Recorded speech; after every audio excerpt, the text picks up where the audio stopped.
on productivity and stop penalizing people who are trying to make America a better place and their families stronger.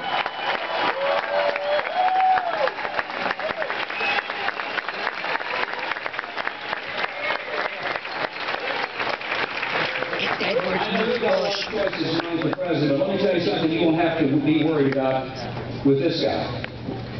If somebody asks me about the Second Amendment, I don't go off and start talking about that I love to go hunting and been a lifelong hunter, but never had a hunting license. When a person tells you about their hunting, when you ask them about the Second Amendment, the problem is, look, I love to hunt, and I actually do have a license. And I actually do hunt. But that's not what the Second Amendment guarantees. The Second Amendment is about our freedom, the ability to protect ourselves, our families, and our property. And if we don't have an adherence to the Second Amendment, then we lose the capacity for the First one. I know that's important in New Hampshire, but just for the record, that's important in Arkansas, too. And in a whole lot of places. And if some people start tinkering with the Second Amendment, then the next thing you know, we'll have some folks tinkering with the First. I'm glad we have the First Amendment. I'm glad you can go vote for anybody you want to. I'm glad you can speak your mind. I'm glad that you are able in this country to write a letter to the editor. And if you criticize me or anybody else, somebody's in office. You're not going to get arrested the next day for what you wrote to the editor. I mean, you have to be reasonable. You can't go out and disrupt something. But you have every right to say what you want.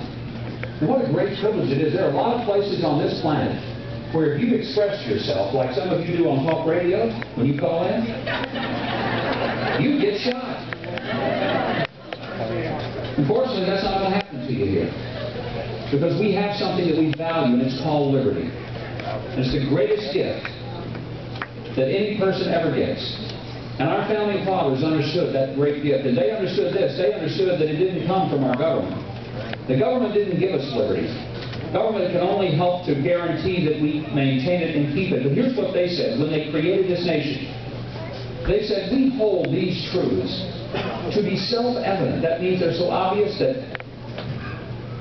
anybody ought to be able to figure this out.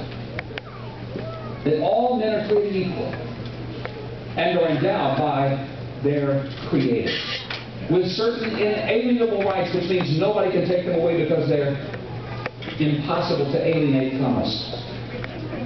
And these rights, life, liberty, and the pursuit of happiness.